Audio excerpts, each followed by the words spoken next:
Guys, what is up? I'm trying out a new intro because I feel like I say the same thing every time. What if I went like this? What's up, guys? Welcome back to my channel.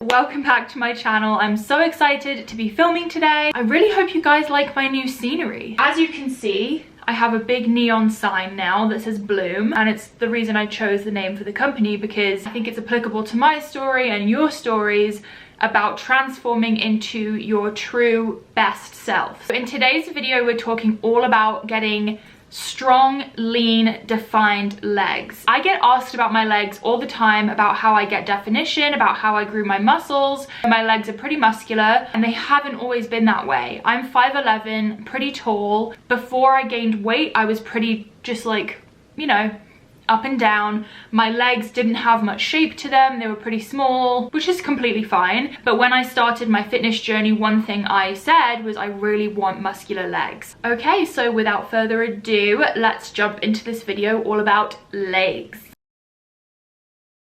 The first thing I'm going to talk to you about is training. Training legs is completely different to training any other muscle in your body for multiple reasons. One, our bodies are used to walking around on our legs all day long, which means your legs are used to carrying 100 pounds plus, assuming that you're over 100 pounds, all day long. So the legs are a high endurance muscle and the legs are made up of huge muscles, so they're really fun to train. A lot of the leg movements are compound movements. So when you do squats, RDLs, hip thrusts, you're really training your body from head to toe. A lot of the athletes you see with very developed abs get those abs from leg movements. And I know that sounds confusing, but the leg exercises that you do and that will change your legs will change your entire body because you're really using every muscle in your body to lift that weight. Training legs is just really exciting, guys. It really is. Before I hop into my favorite exercises and training methods,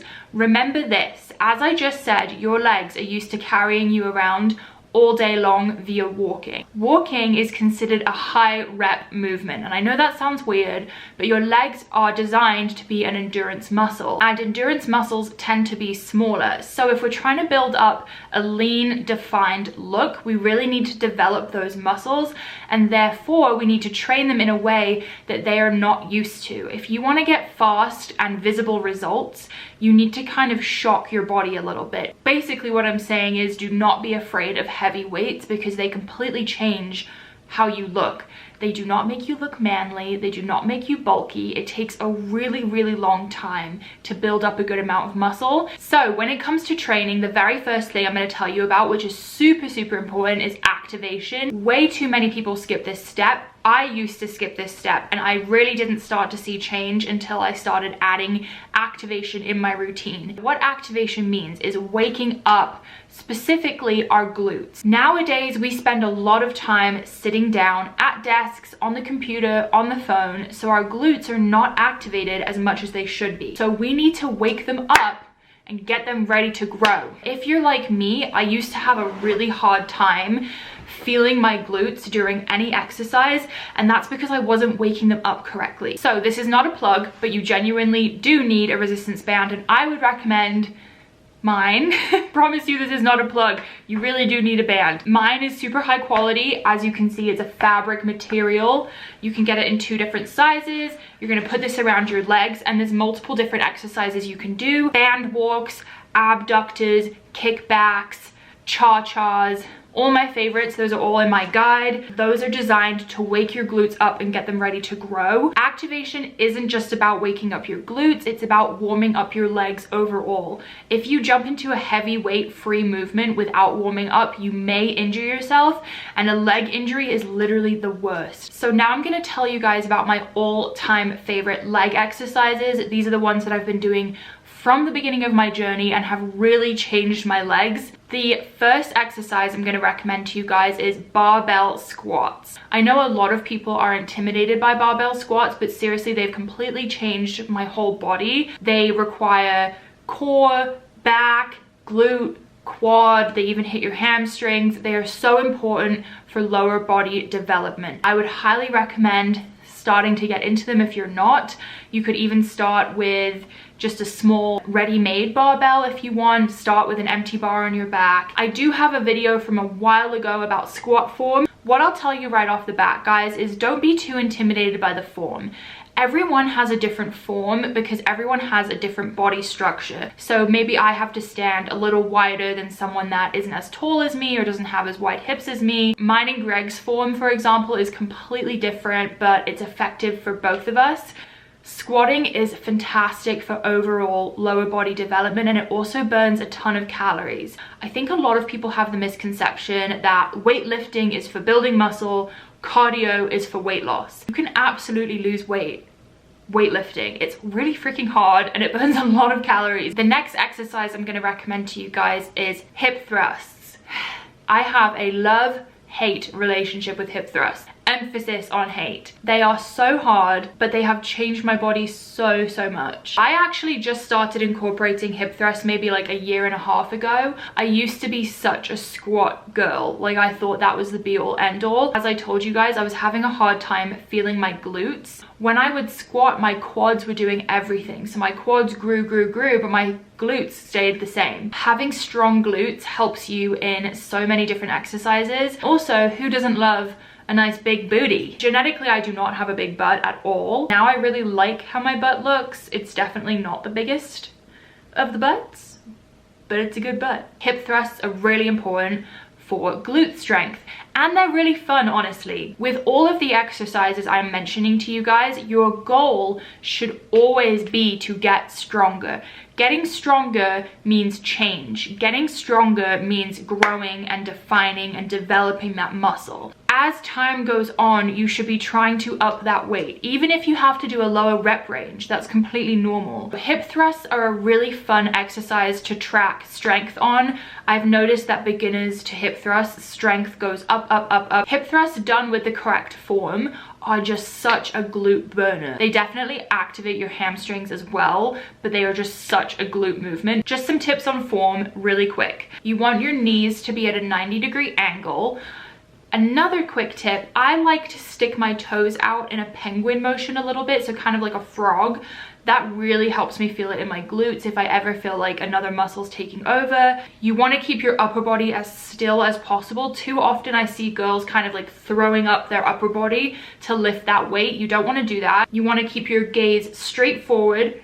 Tuck the chin, which might sound weird, but it actually helps you keep your spine neutral, and it really helps you target those glutes. So you want to stay still and lift the hips as high as you possibly can. I'm trying to show you guys.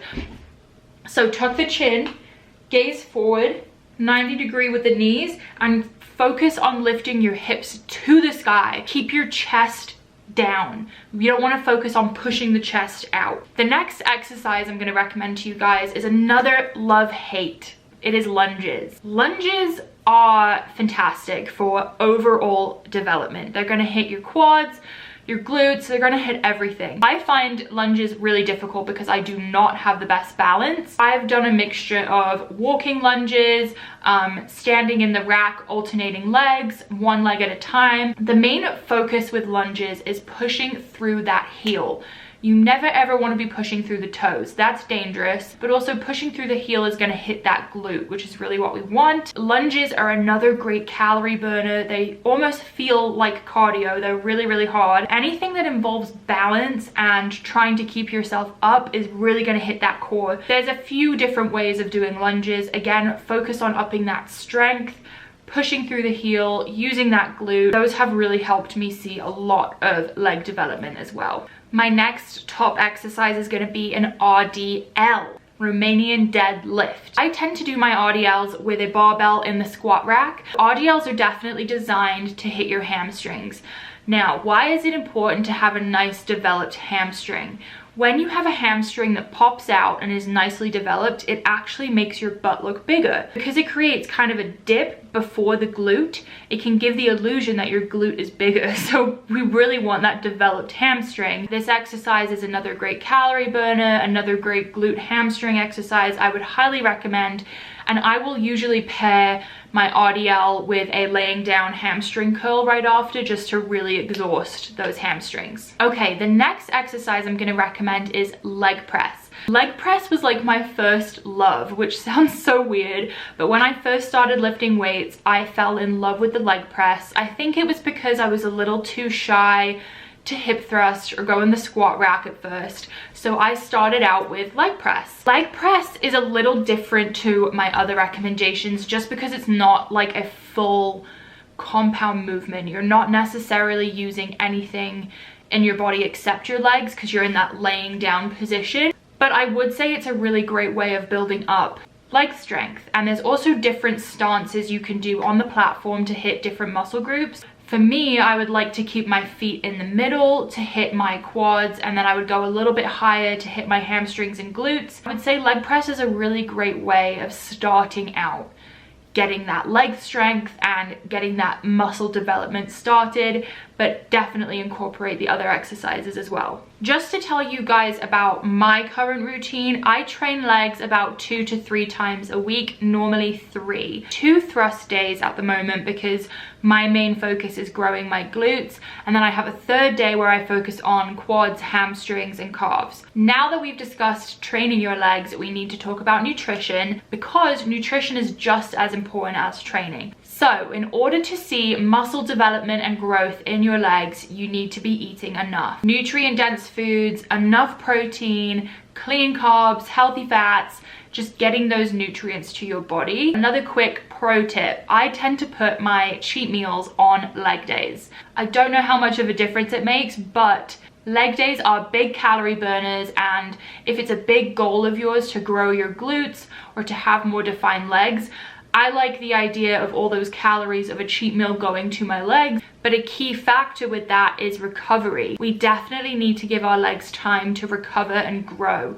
Growing happens when you're at home eating, not when you're at the gym. When you're at the gym, you're actually breaking down that muscle. So the key is to allow the muscle to build itself back up. Along with eating enough, you need to be resting. If you are finding that you get way too sore and you're not able to train your legs for another like 2 or 3 days, I would highly recommend investing in some essential amino acids, EAAs. As you guys know, Bloom has an awesome EAA formula that is designed for recovery, metabolism, sleep, overall health. A ton of our customers currently take it and say that it prevents them from getting overly sore, so that's awesome. Also, make sure you're getting enough sleep. Too much cortisol, aka stress, can really hinder muscle growth and development, so you need to be allowing your body to relax. Make sure you're getting 8 hours of sleep. That's very important. Also in weight loss. So I do just want to add a little message on the end of this video. I get a lot of DMs from girls who are upset about the size of their legs. They want their legs to be smaller. They ask me how to get smaller thighs. And I want you guys to know, although small legs are beautiful, so are strong, muscular legs. And it's actually a lot more empowering to be passionate about growing. I think too often females feel like they have to be obsessed with getting smaller. And to be honest with you, when I switched my mindset and became obsessed with getting stronger, I looked better than I ever had, and I felt more empowered than I ever had. Don't be embarrassed about your muscular legs. Don't be embarrassed about your big thighs. Embrace it, and if anything, enhance it. Your legs are supposed to carry you through life, through issues, obstacles. Let's embrace the strong leg movement. I love you guys so much. I really hope you enjoyed this video. If you did, please give it a thumbs up. Don't forget to subscribe. Comment below if you have any ideas for me for my next video. I love you guys so much, and I'll see you very soon.